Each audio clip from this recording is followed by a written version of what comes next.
Hello, everybody. I'm Chris Williams, and I have a great show planned for us today. But while we wait for people to gather in the chat, let me go off and show off some artwork from my own upcoming graphic novel, Scumdogs. Okay, just give me a moment. All right, just a moment.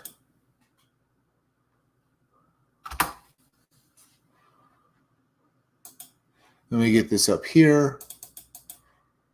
Let me go to share screen now.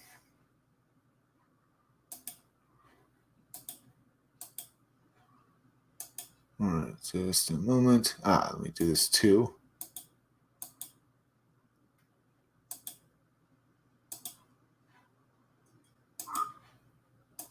That there, and let me get this up here. Let me see some artwork.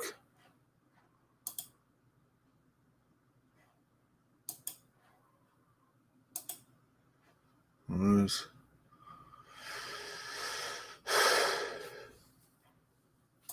right. Here's my extreme 90s cover. It harkens back to the extreme 90s age of comics with a cover that's as cool as possible, at least trying to. Here we have the Scumdogs fighting their arch enemies in the Space Forces. And I should start off with saying Scumdogs is a parody of 80s cartoons, and it's just going to be fun as hell. Now, the Scumdogs are people in the future. These are the actual names of the villains, who are basically, they used to be pro athletes and stuff like that. And one of the ways they were athletes was they traded in their humanity for superpowers, because that's what you do in the future to really play professional sports. You gain superpowers. But these guys were banned from sports, so they decided to become supervillains. Here we have Deathmug, the guy with the male skull mask. He's a parody of Skeletor from He-Man because, he's got a skull face, which is also just a silver mask, much like Cobra Commander. And, not to mention he also has gold on him as well, like Serpentor. As I said, he's got a silver mask like Cobra Commander from G.I. Joe, as well as gold on him from, like Serpentor from G.I. Joe, as well as basically being purple like the Shredder from Teenage Mutant Ninja Turtles. All of them are villains, and especially the Shredder, I made him purple like that to basically harken back to that kind of color design. He's fighting his arch enemy, Buick Starpin, the guy with the pink pompadour hair over there. He's a parody of Duke from G.I. Joe, as well as Buck Rogers and Buzz Lightyear. He's basically a parody of the space hero archetype. You know, the captains who basically go around in space, captaining their ships, doing daring do and getting into trouble, like Buck Rogers, as I said. But I called him or Buzz Lightyear and stuff. But I called my character Buick Starpoon, is a parody of that. Over here we have the guy with the mohawk over there is Roadhog. They're all the other members of Buick Starpoon's team, with his team being called the Wild Rangers in the Space Forces. They're all G.I. Joe parodies. The bald guy over here with the gun, that is Beach Pounder, and that guy back there in the vehicle firing off his weapons at the Scumdogs, that is Blast Tank. He's the guy in red over there. You see him right there. As I said, they're all G.I. Joe parodies, and they're going to be fun to read about. Let me get some more artwork up for us to look at. In just a moment. Other characters you're going to be introduced to in my graphic novel, who you're going to be reading about. Yeah, they're going to be fun as hell.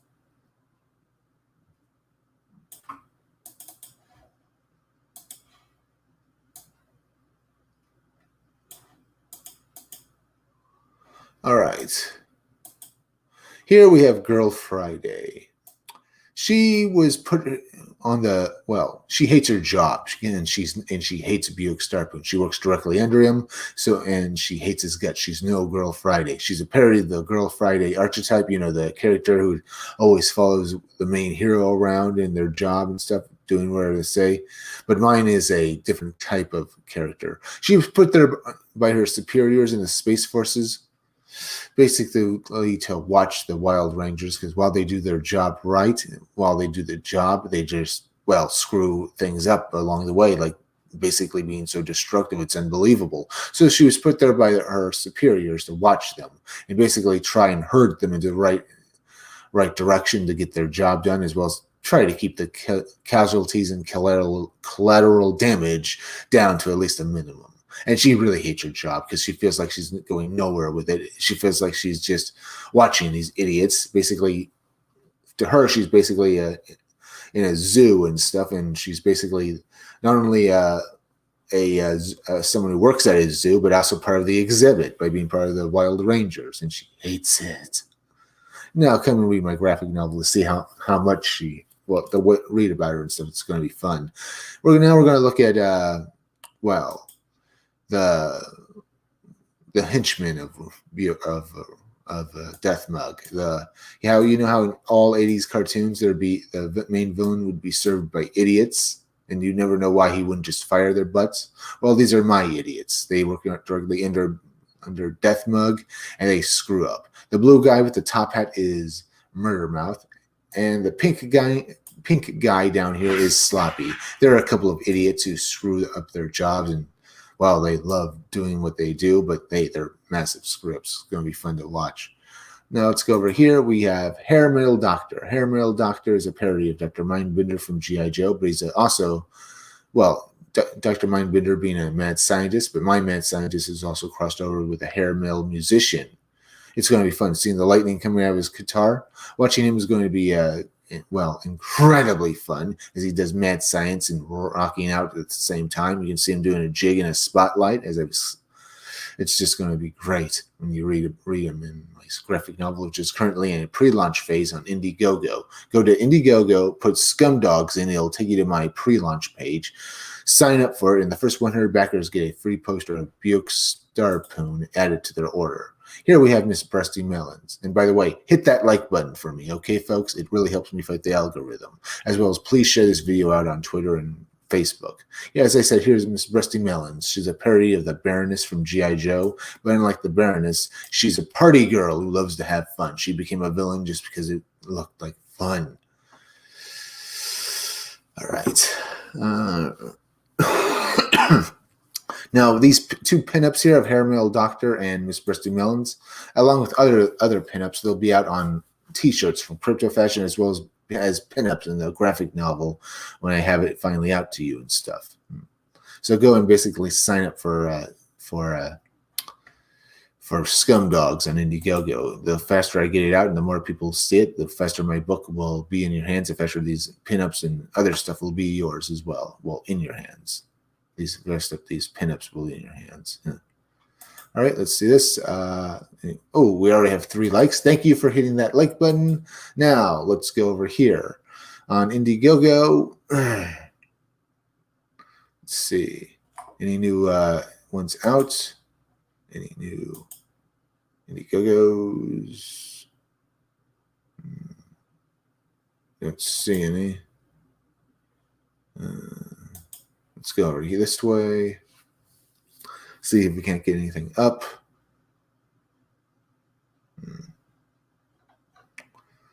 There's Issues, now funding through demand.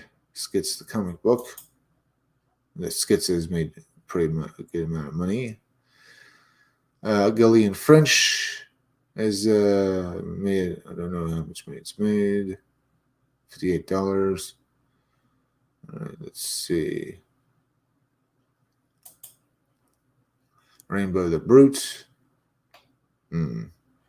There's Graham Nolan's Chenoo, which is basically might be in its final week of funding still, of it being in demand. Remember, folks, this campaign is going to be ending very soon, so you can still back it for $25 for each cover, and they are beautiful. So you might want to bait, and this is the last week of the updates and stuff like that. And he himself says that there's not that much time left. So if you want to get this, get it now. Get this Chenoo now if you want to get this book. Otherwise, it's going to be out of demand. And here's some of the stuff you can get. This poster looks good. Collectible trading card. This is the Chenoo. It's made 88,100 and so 100. Yeah, it's made over $88,000. Good evening. Tonight's big story centers on the state of emergency declared this morning in Buffalo. Between 4,000 and 5,000 cars said to be abandoned. Just a moment. I need to go over here. Yeah, let's go to Kickstarter. Get this up here so we can look at it. All right, guys, we're doing pretty well, huh? Let's go to games. Very good, like over there.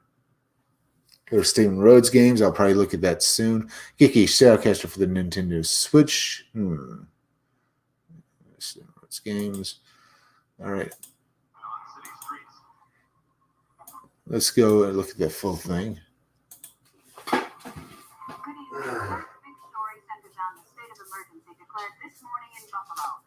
Between 4,000 and 5,000 cars said to be abandoned on city streets. Buffalo is still very much city under siege. Faces wind whips the snow into 30-foot drifts.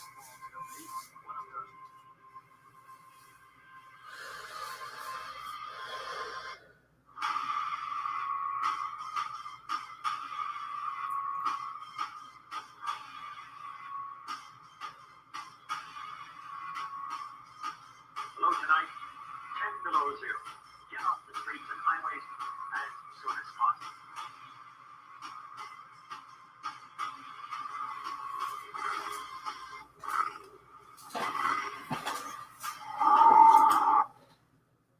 All right. That's the trailer. Looks pretty damn good. Go back at, as I said, it's only $25, and you can choose between 2 different covers, and they look good. Let's go over to look at some other stuff. There's NTM's Comics Decimation book right there. It's made $864. Got 7 days left.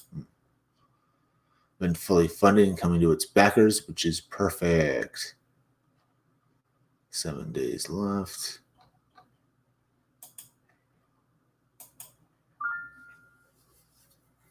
When the safety of his city was threatened by the illegal importation of drugs, Mavericks fought back. The underground underestimated him before, and they weren't going to make the same mistake twice. They sent an intergalactic assassin after him and his friends.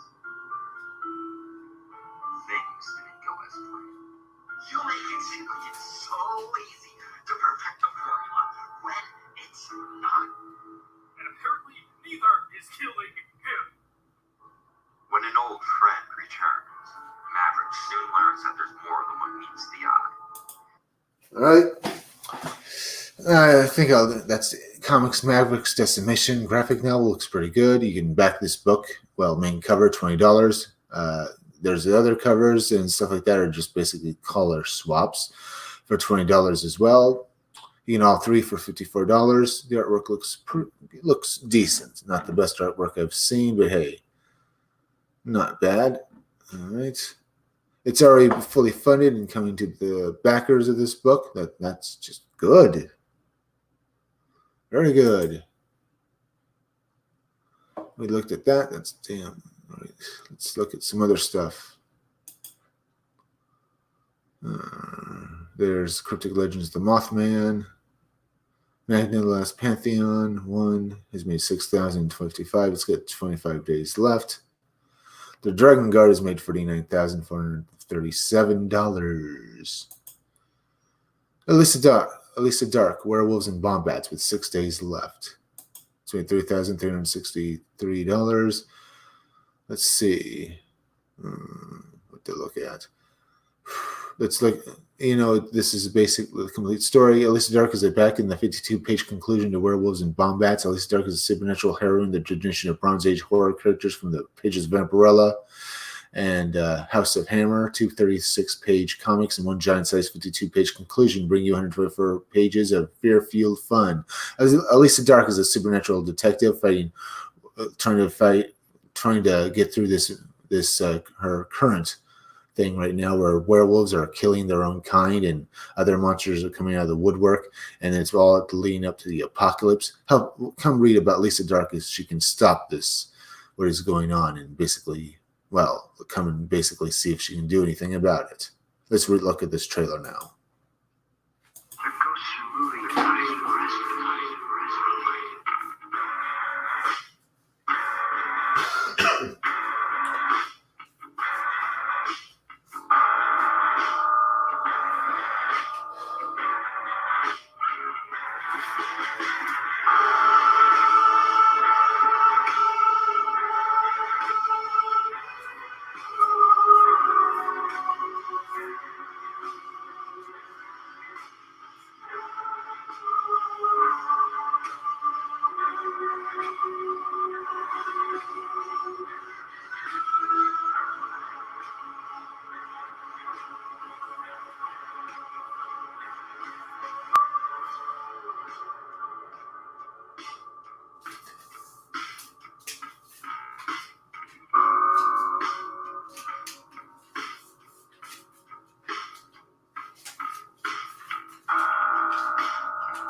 All right, that was Elisa Dark, Werewolves and Bomb Bots. Looks pretty good, doesn't it, folks? You can get this book for a good price, so let's go. And it's, well, still funding in demand. It's made a good amount of money. All right. Coz Artist into Madness has made $35,696. Let's see, Cash Grab. Let's take a look at that. It's made $254,350. This is from our boy Cecil, who's made quite a bit of money. Going back it, well, it's still have the chance and stuff. It's making quite a bit of money. You can back this book for $25. You have 3 different covers to back, as well as the Dirtworm Doug Ash Can that you can get for $25 as well. All of it looks very good. Cash Grab, the graphic novel, is a 48-page full-color graphic novel comedy adventure, a story that I've been wanting to tell for years, and I'm very excited that the day has finally come to launch this campaign. I'm reading what's right here. A man whose huge appetites, we're talking about Cecil here, are only Cecil, a man whose huge appetites are only exceeded by his sense of entitlement. His life of excess has cost him everything, his wealth, his career, and even his family. After being thrown out of his sister Judy's home, he has hit rock bottom and wants to make amends for a lifetime of selfishness and decadence. When New York City's resident superhero, the Winged Thing, goes, superhero the Fox goes missing, Cecil sees this as an opportunity to step up and fill the void with his to be the road to redemption, or is he just, well, he's just an idiot. Here's the Lilith cover, looking pretty good. You know, looks damn good. I want to get this cover, but I can't back out of my order anymore. So basically, I'm getting the regular cover. I need to talk to Cecil about that. You can get a bunch of different things, including this stuff right here. Here's the Dirtworm Doug book, and yes, the artwork is awesome for this book because it's one of the most beautiful looking books in Comicsgate. Now you can back for just $25 for each of the different cover, as well as the ash can. You get and stuff like that, but you can also just get a 3-book combo where you get two versions of Cash Grab with 2 different covers, as well as the Dirtworm Duck Ash Can. Or you can get the 4-book combo where you get all of all 3 different covers and the Ash Can for $100. All of that's pretty good. You can back for other perks as well, like these hip flasks and stuff, as well as T-shirts and stuff. All of it's pretty reasonably priced. That's Dirtworm. That's Cash Grab. Go back him. It just looks like a pretty good book. All right, let's take a look at this stuff. What do we want to look at next? Look at let's see, it's 19 minutes in. All right, let's take a look. Oh, let's go first. Yeah, thank you for hitting that like button, folks. Hit that like button for me. It helps me fight the algorithm, as well as please share this video out. Share it out on anywhere, Facebook and Reddit. All right, let's look at this trailer for Steven Rhodes Games. They've made quite a bit of money.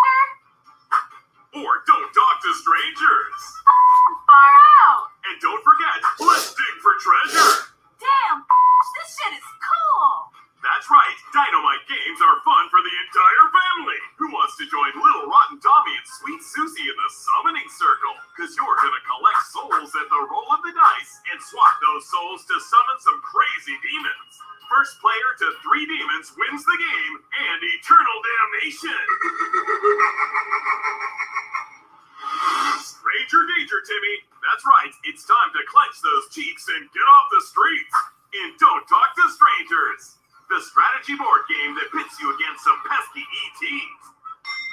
Draw cards and move your pals around the board as you try and score points. You made it to the school dance, but avoid those aliens or you could be in big trouble. Grab your shovel and toss your moral compass, Billy, because last but not dynamite least is Let's Dig for Treasure, the push your luck card game that digs a hole with the whole family, dead or alive. Sorry, Grandma. Players take turns digging cards up one of the 3 stacks. Stop anytime and score your points, or press your luck. But hit a skeleton, and your turn's over, and you lose any card you've drawn that turn. That's right, an entire game collection inspired by the art of Stephen Rhodes, right at your fingertips. And remember, Dynamite games are super easy to learn, but challenging for even the most experienced gamer. Truly fun for the whole family. Yep, looks good, doesn't it, folks? That this Stephen Rhodes games have made $690, 4,078 backers. It's 31 hours to go, just making all this money. This is good. You can get each game for a good price, and that's just good. Now let's go over here. Let's see. Let's go to Comics and Illustration, see if we can't get anything good here. There's Fire, but there's that.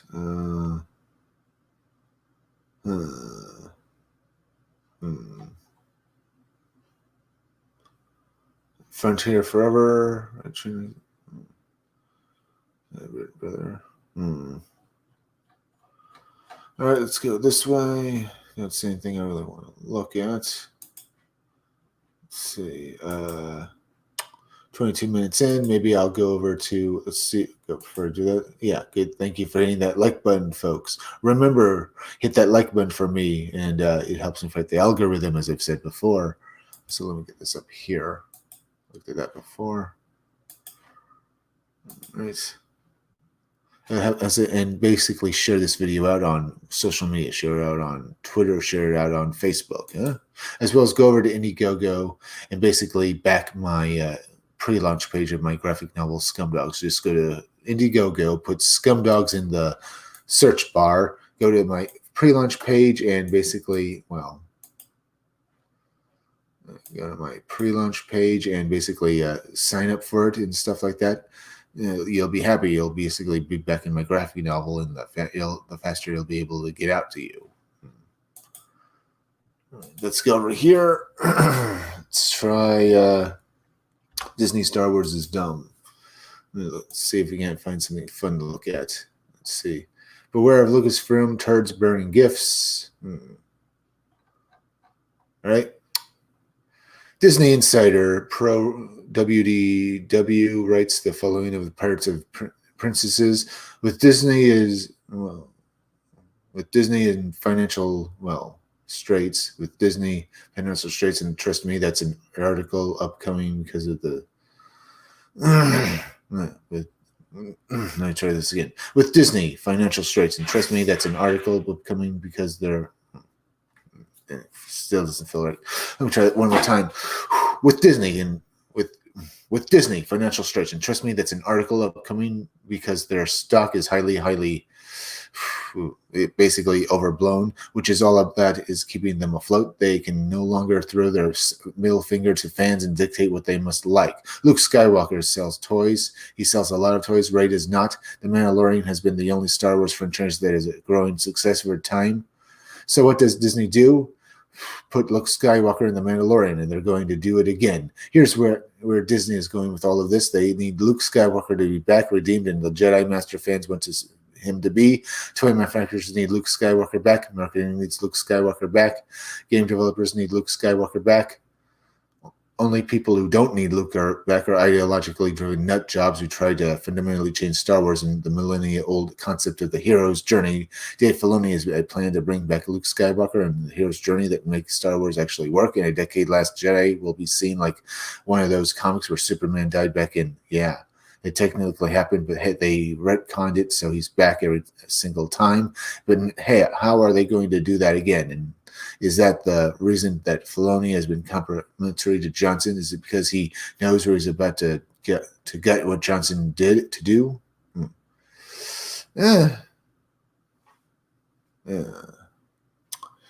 WDW Pro then goes on to describe the roadmap they'll follow.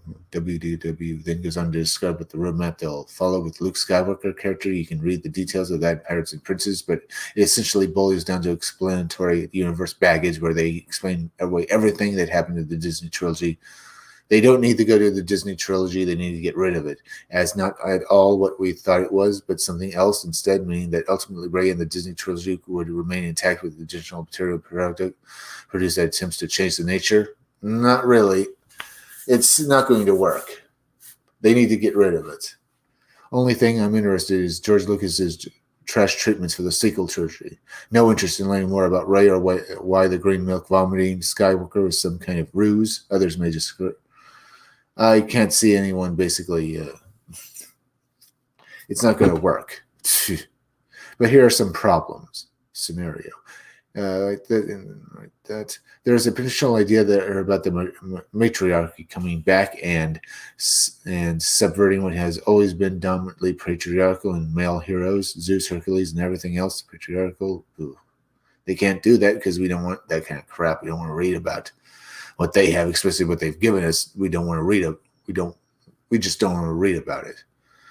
Let's see. The super intriguing setup of an empire that boy is our only hope. No, there was another. I felt cheated in Jedi. Didn't go anywhere, but maybe Yoda is really talking about what happens with Leia in 30 years in the future. Leia now, huh? Well, with Leia 30 years in the future, I can't really agree with that either, because you're basically boils down to Rey still. How does anything with Leia boil down? Do anything with what was happening then, the 30 years in the future? Because they're fighting the freaking Emperor again? Because they got killed off the main enemy they were trying to build up. It was just another old guy. Once more, also, you're talking about Leia, but then it always goes to Rey. We don't want to hear about Rey.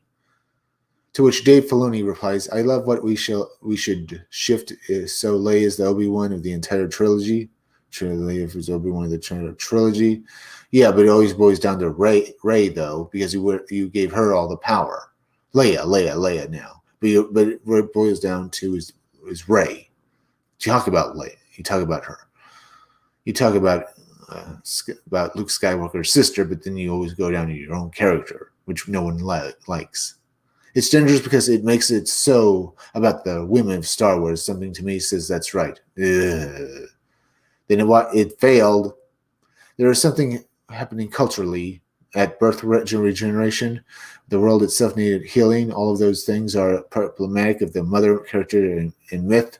They're all matriarchal things. Mother Earth itself, global warming, blah, blah, blah, blah, blah. You're lying little turd. No one wants to hear about this stuff. Global warming is a lie because you've made it a lie. You've made it to the point where people just do not believe it anymore because of the way you're basically using it, and it doesn't exist anyway, I think now, because I can pretty much see you're just trying to get as much power as possible. Why would the guy that wanted to shift the Disney trilogy from patriarchal to matriarchal, who wanted to shift it so that Leia, Obi-Wan, instead of Luke, suddenly came up with a plan to redeem Luke Skywalker character? Something about this doesn't make sense. Mainly because he's looking at losing his job. Because he's a cowardly little turd. He's a cowardly little F. No, I'll just say it. He's a cowardly little fuck. When he actually sees when he's up against the wall, he knows that he has to go and get Luke Skywalker.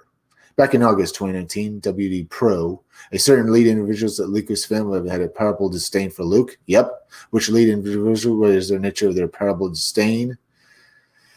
How does this new attempt to redeem Luke reconcile with that? I posed those questions to WD Pro in the comment section of the Pirates and Princesses post. If he answers, I'll update this blog post, but why would leadership with a powerful disdain for the character have any desire to redeem him? Remember those political activists who think of profit? It's a dirty word to them. Well, a dirty word.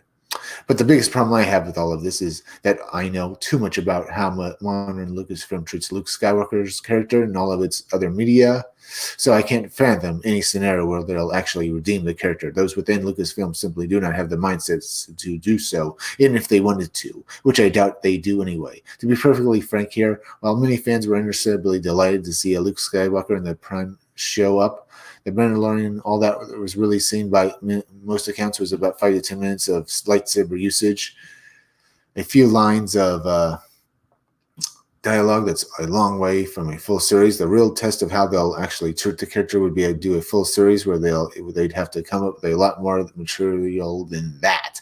So what kind of fathom taking place at Disney using a tiny slice of nostalgic? Yep. And Pony Show in The Mandalorian to lure fans into watching a full series that will degrade the Luke Skywalker character further back. Heck, it wouldn't even surprise me if they parent Rian Johnson as the showrunner after all Kathleen Kennedy is still in charge. Yeah, and they both need to get out of there. And this is not going to save this is what they're doing now is not going to save Star Wars. But pretty much here's what are my own feelings about what's happening. And remember, Lucasfilm was the same company that used Luke Skywalker turning around at the end of The Force Awakens to lure fans into the theaters for The Last Jedi to watch him suck at an alien teat. Yeah, that's exactly there. Right. Exactly. Deepfake embarrasses Lucasfilm. Deepfake, mere hours. Much has been made about a young CGI Luke Skywalker appearance in The Mandalorian. Many have criticized the Uncanny Valley, the character, but defenders such as Pete Fletcher had to say, you know why Luke? Because he is not 30 years old anymore, but the technology is pretty damn amazing. 30 years, it's not 30 years old anymore. Yeah. I feel the same way about Leia and Tarkin at Rogue One. It's just how soon to see them in modern stories that revisit the past. Modern stories. You mean like giving us badly rendered CGI with both of those characters? I wouldn't basically be happy about that. Fair enough, no one should expect to be perfect. But God, that's horrible. But within hours of the airing of The Mandalorian, deepfake put Lucasfilm to shame. This makes ILM animation director Hal Hicko's recent comments in regards to an unrelated video all the more amusing. Why is the right so terrible at producing? Why is the right at everything? Actually, the video is ridiculous and stupid. Blah blah blah blah blah blah. Here, Hal Hicko continuing to insult people. He has no ability to do so because he has no skill at all, and has no ability to produce anything anyone would want to read or watch. Let's just say read. Why? Because you can see the comparisons here. The deep fake looks better than the CGI. A bad claim from someone who works at Disney Star Wars, but perhaps the left isn't as great at producing media as they imagine themselves to be. Imagine themselves, particularly not when they routinely place politics above art. Yep. There's that as well. All right, let me go back over here. We looked at this 34 minutes in. Oh, we have 2 people watching. Thank you for checking into the Scumdogs Kennel and have some fun. We'll be having some more fun. Remember, hit that like button for me, as well as please go share this video out on social media. Share it on Twitter. Share it on Facebook. As well as please go over into Indiegogo. Go and search out my own Indiegogo project, which is in a pre-launch page, Scumdogs. Just go to my page, sign up for it. The first 100 backers get a free poster of Buick Starpoon added to their order. Peter Pascal, Pedro, set for far more serious than Mask Issue. Some people love Grace Randolph, others hate her, some trust her, others don't. I don't follow her closely enough to make that determination myself. Readers will have to decide for themselves on if her now deleted tweet below was any merit. Another source just reached out to me. Turns out Pascal was asked to leave the set as far more serious than I originally heard. It was not it was heard Not the helmet issue, since it's so serious. I didn't ask for this reason because I want to stay out of it. So there's something like that, huh? Okay, we looked at these. That's pretty good. Now with what's happening with the deep fake, I can see that the deep fake looks better than the CGI. Honestly, yeah, it does. Both of them look like crap, though, because they're both basically computer-generated images of trying to make a guy look regular. They both look weird, but the deep fake looks better.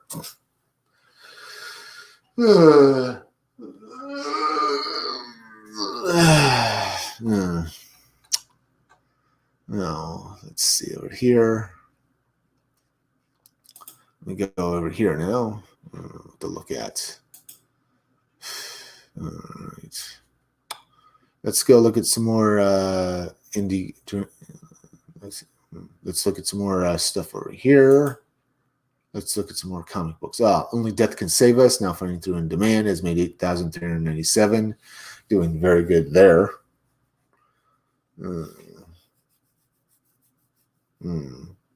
There's Off-Worlder. There's Tales from the Netverse. Let's take a look at that. It's made $5,501, and it's still funding through in demand, so that's damn good.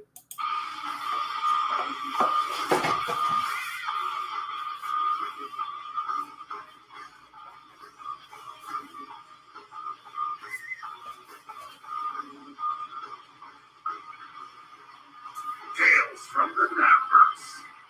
This ongoing anthology collects short stories introducing characters within the Netverse and are all connected to the main series, Nat the Merc.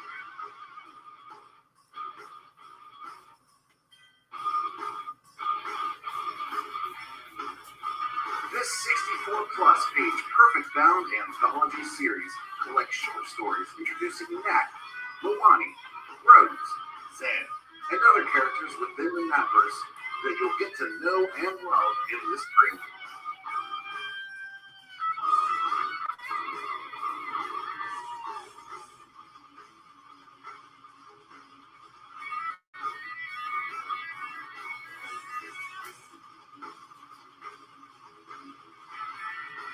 This volume contains 2 previously published Nat stories, as well as the previously published Helena Rose stories, introducing you to those characters.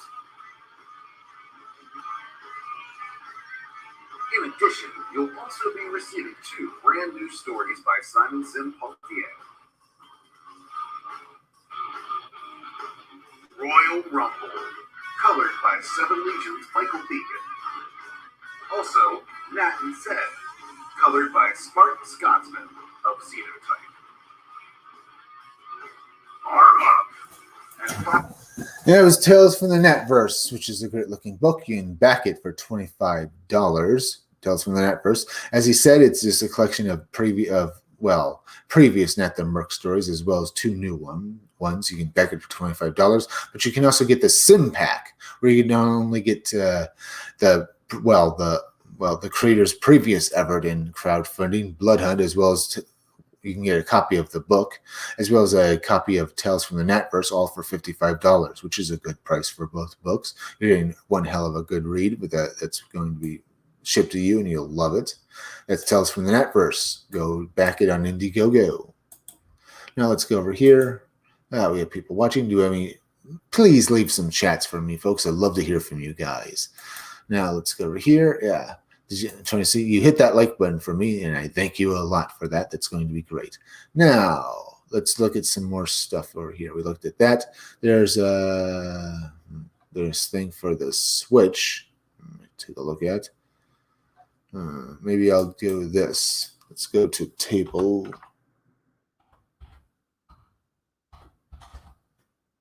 Top in tabletop games.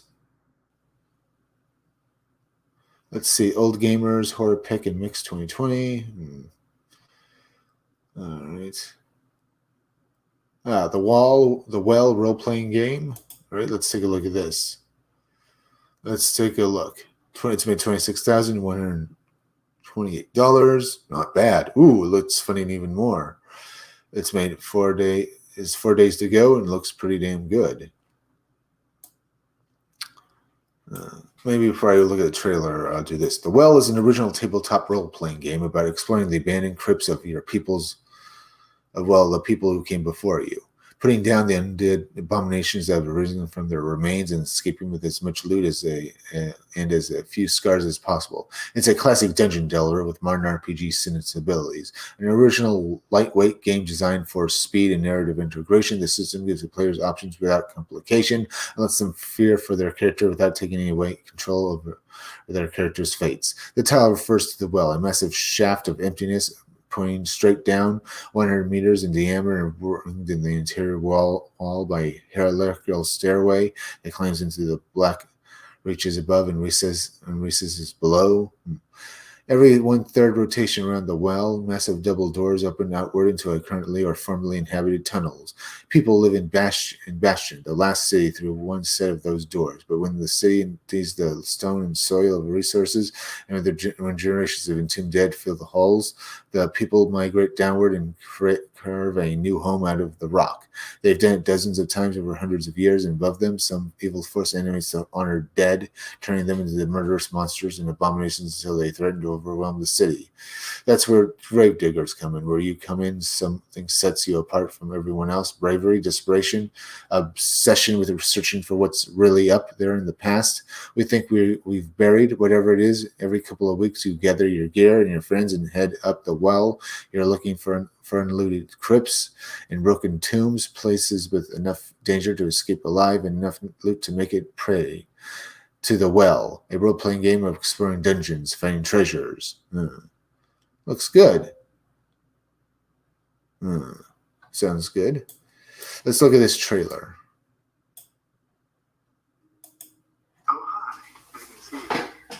I'm Peter Schaefer, contributor to such games as Exalted, Dungeons & Dragons, Gamma World, Blue Rose, Werewolf, Mage, and others, and The Well is my first independent release. It's an original role-playing game about fighting undead monstrosities in abandoned tombs and surviving to count your loot.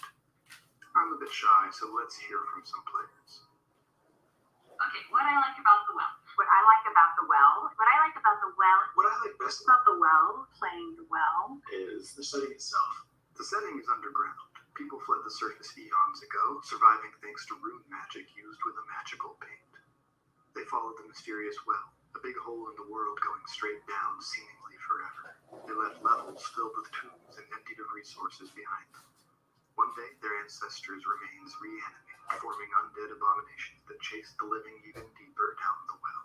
So why do people like it? It's so unique. Really interesting, very unique setting that is alien and It's spooky, it's creepy, it's really creepy. also very relatable and fun to be in. Every layer above you is a graveyard of your ancestors. Like layers of an onion of a previous time. It's got the undead, The undead from above keep moving down. There's undead everywhere. it's got these oozy, disgusting things slurping around that are just really creative and different and fun things to want to destroy. How far down does the shaft go? We don't know. How many levels are above us? We don't know. All you've known is the undead are trying to claw their way into your world, and that your world is full of darkness, and you're just digging this hole deeper and deeper. I love the atmosphere of the well. That's just really creepy and cool. You play Gravediggers, people who go back up into abandoned levels to fight monsters and recover lost treasures. What do folks think about character creation? The character generation process is fun and easy and quick. So even new players can feel warmly welcomed into the space. It allows me to create super flawed and often bizarre characters that nevertheless totally kick butt. I mean, 10 minutes, the character's up and going, and then you're in this world. You can sit down at a table and start the game on. Excuse me, I want to see that part again. Maybe I don't. Allowed me to create my all-time favorite RPG character who is completely That's just really creepy and cool. You play Gravediggers, people who go back up into abandoned levels to fight monsters and recover lost treasures. What do folks think about character creation? The character generation process is of darkness, and you're just digging this hole deeper. This and is just deeper. fine. We already looked at that and stuff. Kind of watching them for the last few minutes and stuff like that. We got a good idea what this game is. It's coming to its backers. I suppose I could watch a bit more of it and stuff. I was getting kind of tired of them. Maybe just give you a few more moments. I love the atmosphere for Will. That's just really creepy and cool. You play grave diggers. People who go back up into abandoned levels to fight monsters. Nah, I'm bored. Let's move on to something else. I want to see something better. That wasn't too bad, though. Ooh, what's this? By In Motion Creations? Dungeon Classics by In Motion Creations. Let's look at this. This looks interesting. Let's see. Ooh, these are nice model. These are nice. Ooh, look at this. This is awesome. Let's. It's made $11,000. It's made. It's a girl. It's got 20 days to go. Let's take a look at this.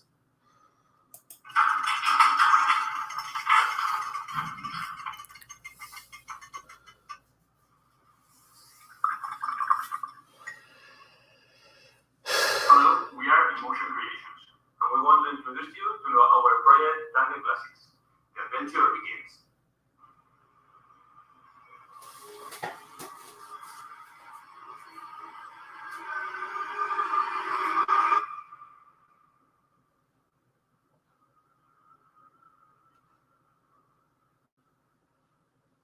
When we were thinking of how to continue our ideas of creating miniatures, most of us started in the world of fantasy with Hero Quest heroes or watching TV shows like Dungeons and Dragons or playing role-play games. And we decided to create a line focused on this kind of heroes, these heroes of our childhood. So our first idea, obviously, was to create this barbarian, this dwarf, this elf, or whatever other character that we represent in our games or in our childhood plays in the park with our friends or whatever, and to bring them to something very physical like this 75mm miniatures.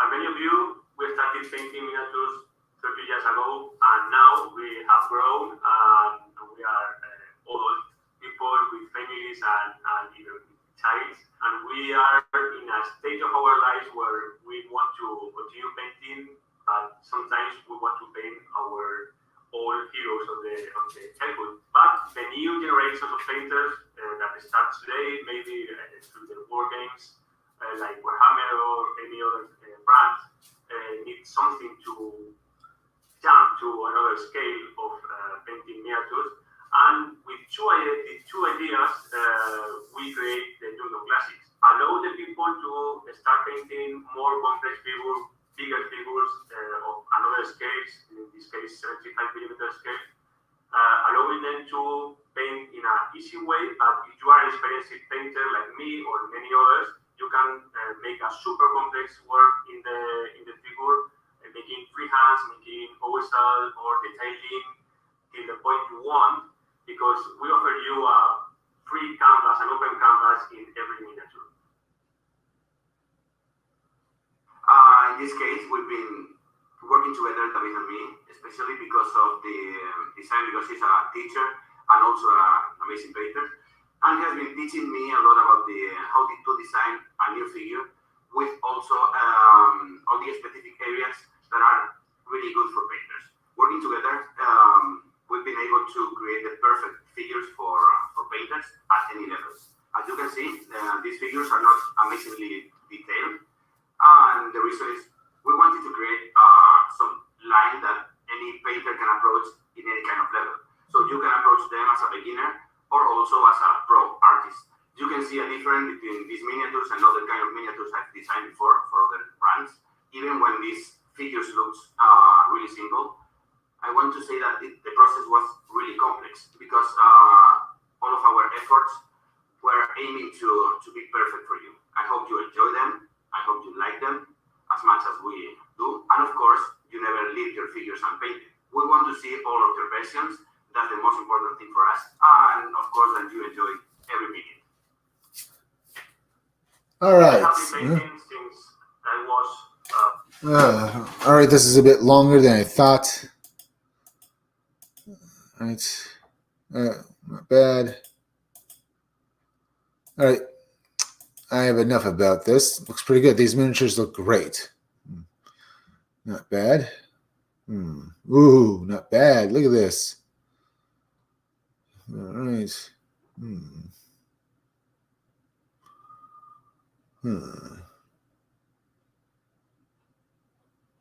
Not good.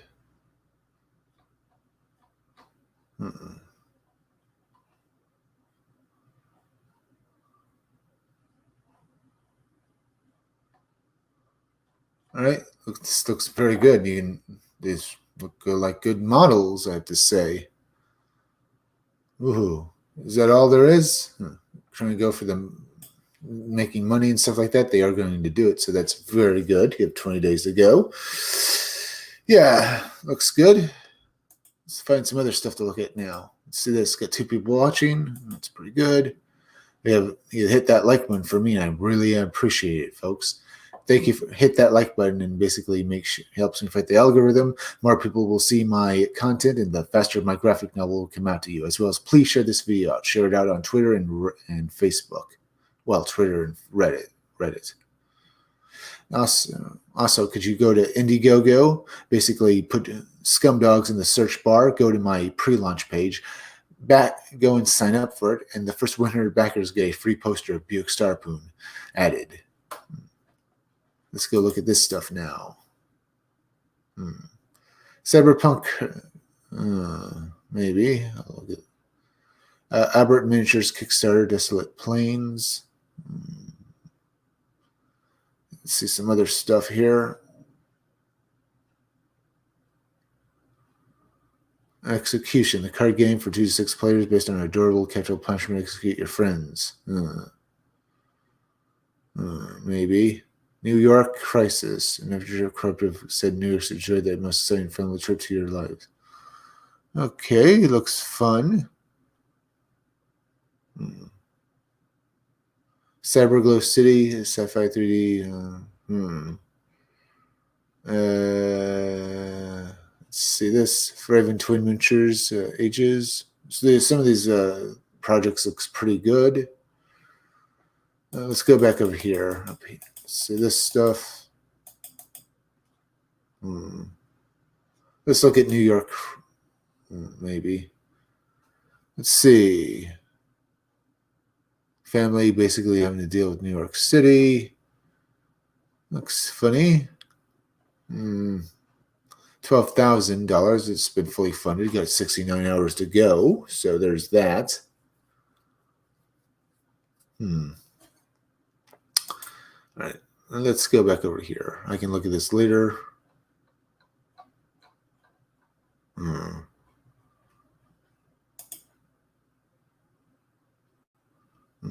Let's see, Albert. Let's see. Miniatures Kickstarter 2 Desolate Plains. Look at these. These look pretty good. Story. Hello, tabletop players and miniature collectors.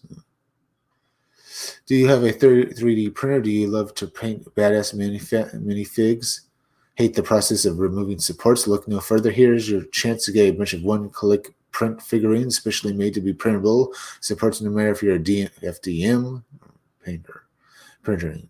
Desolate Plains is a Kickstarter project for high-quality epic models to be 3D printed as miniatures for your gaming tabletop or large printed collectibles. Every model in here has been carefully sculpted for FDM and resin printing alike, without the need for slicer supports, but at the same time have dynamic poses full of energy combined with super clean details and finish. It looks good. Why am I doing this Kickstarter? I'm an artist, and, well, it should be obvious these look awesome and can make you some money. Yeah, very nice. Very nice. Yeah, it looks good. Looks very good. Let's see. Pledge without a reward. $10. Pledge like that. Pledge $9. Scatter props only. This pledge will grant you access to the support-free scatter terrain and props designed for FDM or resin printing. $22. Minis only. This pledge will grant you access to the support-free minis and designed for FDM resin printing. Okay. Pledge $30. All the pledge will grant you access to everything in the campaign. Support free minis. Oh, that's good. Well, I'm a bit bored now. Let's look at something else. Let's see. Let's go to comic books.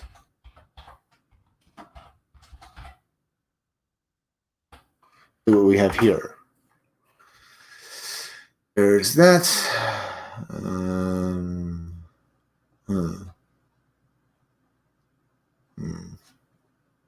Sleep Stories Volume 1. We looked at that before. All right. Don't see anything too good I want to read here. I think I'll move on. Let's go to Kickstarter. That's this way. Let's go over here. There's Genki Shadowcast for the Nintendo Switch. Let's see what this is about. We are human, blah, blah, blah. We make epic stuff for elevated play, sport. Shadowcast is the simplest way to play console games on your computer. TVs aren't always convenient, so we made a way to take console gaming with you wherever you are without the need for internet access. Features console link. Right? A lifelong console gamers, we know that there may be some PC game master race gamers who gawk at the idea of playing Mario on the powerful gaming computer, but we say the more games we can play are on even more platforms, the better. The biggest benefit, of course, is to take advantage of the screen you're always carrying already. Not one of those additional portable monitors, but a laptop that we use daily for life, school, work, printing, creative stuff. Let's imagine a time before 2020. You could always use another TV. There's also many situations where there just isn't an HDMI display available. Many of us are happy with our laptops and integrated desktop computers. I think back to the times when I lived in a dorm room or even living abroad for brief periods where leaving my laptop and PC 5-inch Soundcast would have been amazing. Right? Okay, you play the games here, not bad. And then there's always the competing for the living room television, blah, blah, blah, blah, blah, blah. Basically, you can use this on a variety of different monitors, and you'll always have your games with you. It's made $296,000 over $30,000. There's 36 days to go. This looks good. This looks very good. Okay, that looks good. Maybe go back this way now and see what else there is there to look at. Let's find something else to look at now. There's a lot lost. There's that. There's Mechanicals and Company crime scenes. Let me go over to here now. Well, maybe not. Oh, there's Sovereign Wolf Clandestiny. It's got 29 days left. It's made $15,000 already for. That's good. Let's see. John Sovereign is an intern for Neochrome, the largest, most successful genetic engineering company in the world, but when he witnesses a gruesome event... Now, this comic book looks very good. You have a variety of 3 different covers you can back. Each cover is $25. You have the alpha cover right here, looking good. You also have the John Sovereign cover, which is actually the Bad Moon Rising cover with John Sovereign on it. He looks pretty damn good. And you also have the Ferocious 5 color with all of the guys on it, with all of the characters on it and stuff, looking just great. Very nice. As I said before, the Bad Moon Rising cover is just awesome. You can see John Sovereign on it. Let's see this. John Sovereign is an intern for Neochrome, the largest, most successful genetic engineering company in the world. Let me actually say it one more time. Each different cover is $25. You have a pick of 3 of them, and they are just awesome. Now let me just do this now. John Sovereign is an intern for Neochrome, the largest, most successful genetic engineering company in the world. But when he witnesses a gruesome event, he'll discover a secret world where shape-shifting heroes battle experimental monstrosities, interdimensional demons, enhanced military repo man, and ancient gods for the fate of humanity. Will he fall to these newly discovered evils, or will he embrace the beast within and become the hero he was destined? He was always destined. All right, let's look at this trailer.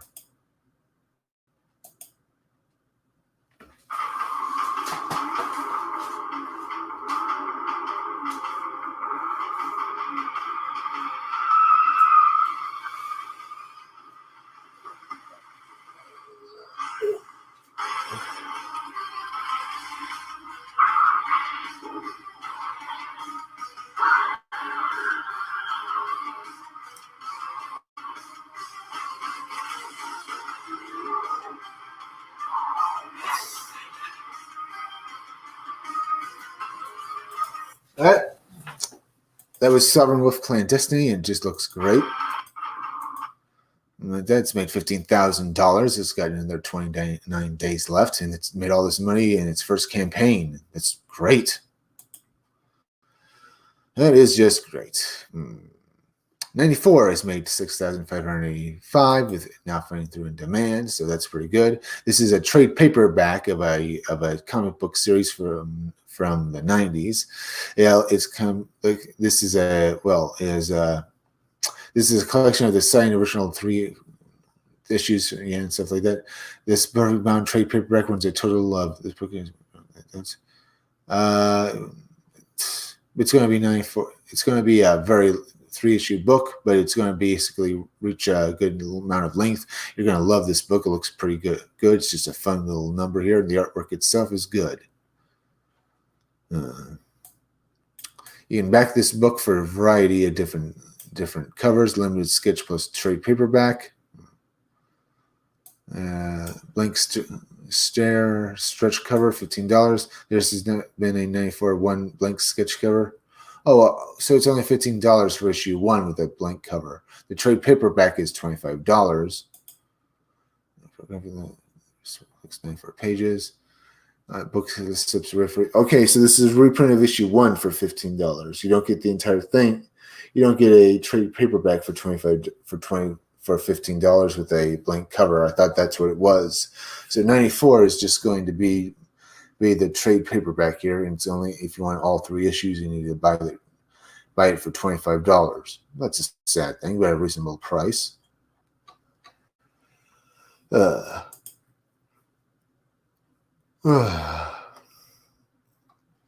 look too bad. We'll look at that. Let's look at some other stuff now and have some more fun. Oh, we have 3 people watching. Thank you for checking out the Scumdogs Kindle. Be sure to hit that like button for me, as well as please share this video out. Share it out on Twitter. Share it out anywhere. As well as please go over to Indiegogo and basically check out my own Indiegogo that's in a pre-launch phase. Go sign up for it. The first 100 backers get a free poster of Buick Starpoon added. Now let's go have some more fun. Let's see. There's Stalled Trek, the city on edge of foreclosure. It's made $2,290. This is basically a parody of the best episode from the original Star Trek series, so it looks pretty good. You can back it for a variety of different perks. Stalled Trek comic for $25. You can also get the variant cover at $25. That's pretty good. Let's go check out this trailer.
All right, that looked pretty good, huh, folks? That's Stalled Trek.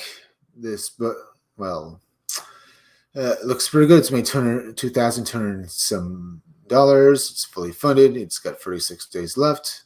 Looks damn good. Let's go look at some of their stuff now. All right, we have a variety of different stuff to look at. Let's go down here. Rainbow the Brute has made 300,000. Well, it's Rainbow the Brute. It's made by a lot of money. Let's go look at it now.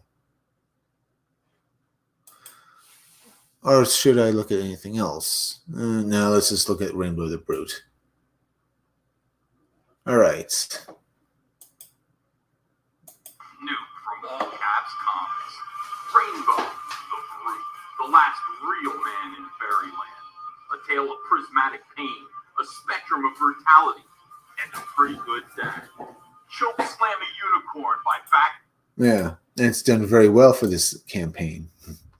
You can back this campaign for, well, you can back a Rainbow the Brute book for $25, and that's just good. Each variant cover is $25, as well as 2 new books that Ethan Van Sciver created for this campaign. Let's see, My Girthy Stallion for $25. You can see it right here. It's going to be a good book. And you got Cool Story Bro, Toxic Fairy Tales for Masculine Men. I like to make a storybook, a beautiful either leather-bound, this is in his words, volume for future classics. Well, I like to make it featuring high tea parodies of fairy tales reworked and illustrated with toxically masculine agenda. I'm going to do my spin on Snow White. John Williams would like to do a Little Red Riding Hood. Alan will invite more of the best creators to join us in filling this book with the kick-ass fun. This will be the perfect gift for a dude in your life. Don't miss it. Yeah. Or you can also get My Girthy Stallion. Barnstorm will be a spin-off book in which the baddest and stallions, Gastilia Lurk, Stalax, Blood Rains, Unstoppable, Stormhoof, and of course Rainbow's own steed and best pal Nephilim settle up and kick ass. As I said, you can back those, but you can also get the Executive Beefcase edition. But you also have all these different covers for Rainbow the Brute you can back as well. All of them look damn good. But now the Beefcase edition, this is a subscription to the campaign. Is the ultimate way to enjoy Rainbow the Brute. If you back at this level, you receive 1 of every perk plus some exclusive only available at this tier from here until we fulfill. When I say Beefcase, I should actually say lunchbox. This will be packaged in a beautiful oversized lunchbox, like the ones you had when you were a kid.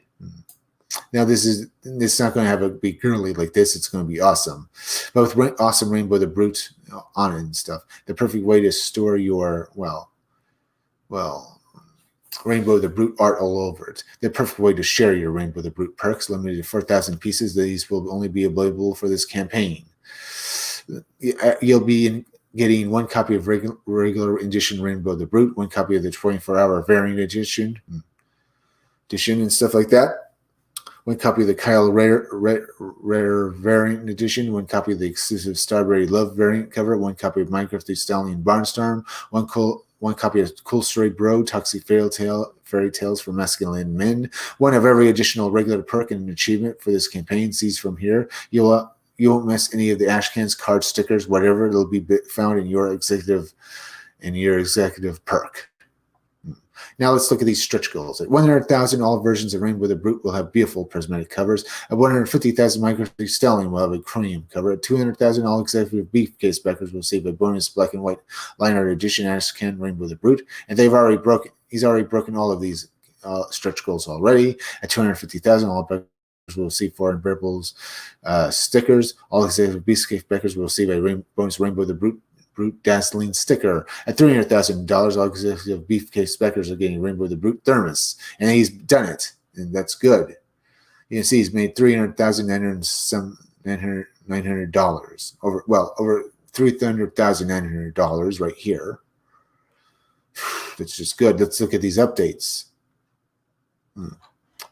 As you can see, we'll probably get, it just looks good. Look at all the money he's made. Ethan Van Sciver should be happy. Looking good. Folks? Now let's go look at something else. Let me go over here. We're now 10 minutes in. Back to the Comics Gate Suck campaign. Yep. Thank you, Stupendous 987, 989, and stuff. Thank you. And we have 4 people watching. This is just good. Now let's go over here. We looked at Rainbow the Brute. That was pretty good. Let's also go look at over here now and stuff. Here. What's this? Tits 1 through 9. Nothing through in demand. Not too bad. Let's see. Let's maybe there's Pirate Queen. The McCandles and Company crime scenes. Let's look at McCandles and Company crime scenes. As you know, this is a reprint and a new edition of a trade paperback of a comic book from the 90s, McCandles and Company crime scenes. Their creator was not happy with the original trade paperback, so he's basically issued a brand new one with 2 different covers. You can get each trade paperback for $15, as well as back for the bonus McCandles and Company graphic novel. So the special edition original 48-page graphic novel, Jane Virgin does with a brand new cardstock cover, and you can see the cover. You can see the book right here, which looks awesome. And that's just good. Now let's go look at this. Before we do that, the basics. Carrie McKendall and Jessica Williams are private detectives, 2 very different walks of life. Each one has their own strengths, weaknesses, habits, opinions, convictions, foibles, virtues, and vices. They're also best friends. If they can't make it together, it would be a crime. In fact, it probably will be anyway. Looks good, huh? It probably will be. In fact, it probably will be anyway. Let's go look at this trailer. Wait, stop there. Screw that up, huh? Looks very good, huh? This campaign is doing very well. It's made quite a bit of money. They've made $2,036 with this new edition of their trade paperback. You have the graphic novel as well. It looks pretty good. In fact, it probably will be anyway. Let's go over here. Let's look at this.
And that was a good trailer. That was from McCandles and Company crime scenes. It's just a great looking book. Let's go.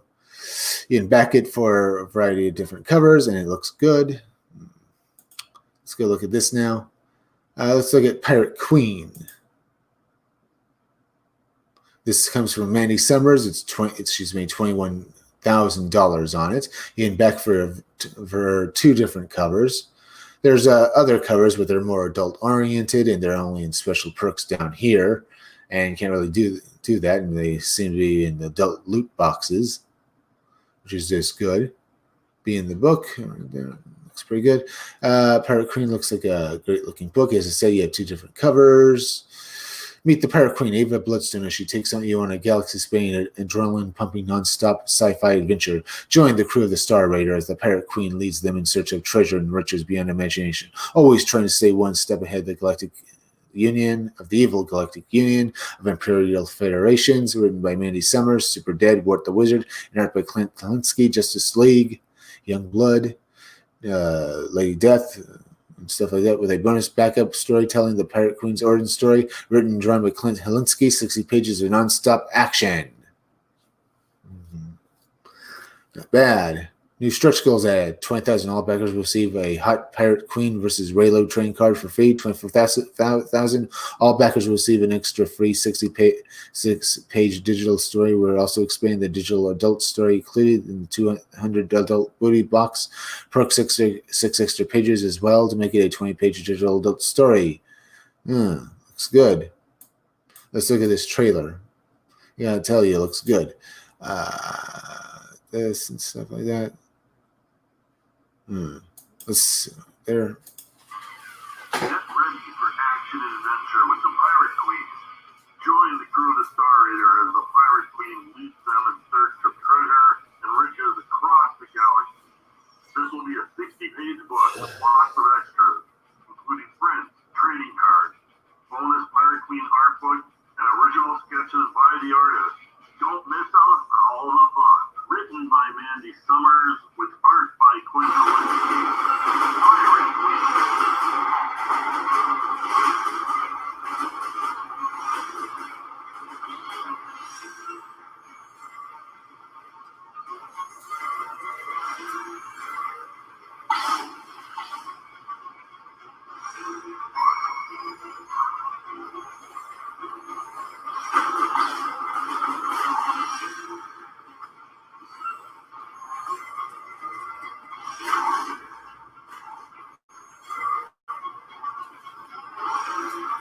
And that was just good, huh? That was Pirate Queen. It's made quite a bit of money. You can still back it on Indiegogo. It just looks good as hell. That's Pirate Queen. Woo-hoo. Now let's go over here. We have people left us chats. People have hit that like button. Thank you for that. Let's go look at my trailer for my own Indiegogo. As I said, it's in a pre-launch phase. Just go to Indiegogo, tap out Scumdog. Well, tap in Scumdogs. Go to my pre-launch page. Go sign up for it, and the first 100 backers get a free poster of Buick Starpoon added. Let's go look at this now. Let's look at this. Bored without any great comic books to read, as if you're falling through the depths of space, then come read Scumdogs. It's one hell of a great comic book. You're just going to love it. And unlike the blue-haired land whales or the purple land whales, you won't get anything like that you can politics. You can hear it on the wind. Scumdogs, just a great comic. Just barging down your door, send all the little purple bastards running and screaming down.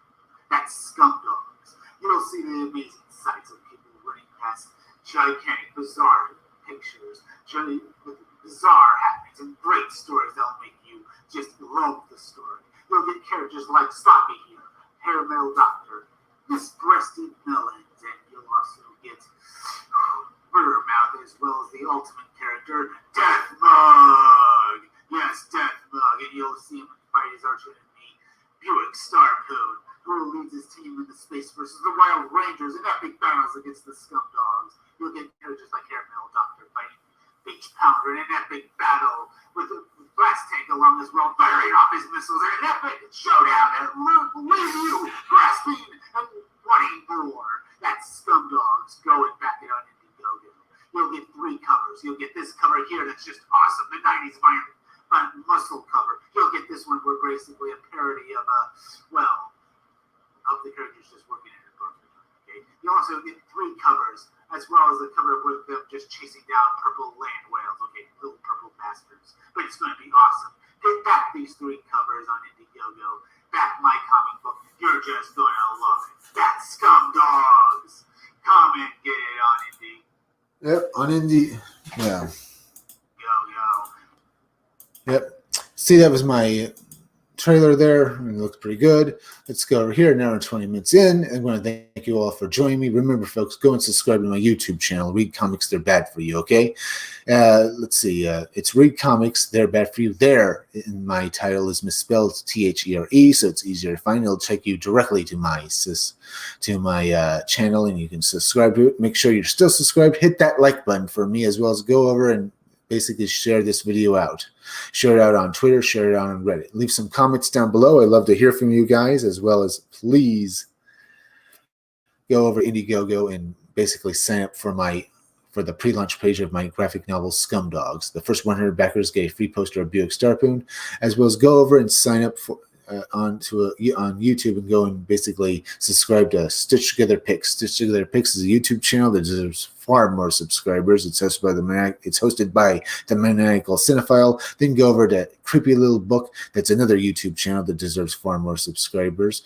He talks about Creepy Little Book releases small videos where he talks about high strangeness, as well as doing live streams every night around 12:30 on the weekdays and earlier on the weekends, where he talks about aliens and ghosts. As I said before, that's Creepy Little Book. Go sign up for it, and also go to Twitch as well as YouTube and sign up for Robot Co-op. Robot Co-op is like Mr. Science Theater 3000. They do these live streams while playing video games with these robot puppets, and they're funny as hell. Go sign up to them on Twitch. That's Robot Co-op. Remember also, folks, I'll be back again tomorrow around 5 o'clock or 6 o'clock, 5:30, 8:30, or 10 or 11 for another live stream, so be sure to come back again then. I'm Chris Williams from the Scumdogs Kill. Thank you all for joining me. We had a fun time tonight. See ya. I'll see you all again.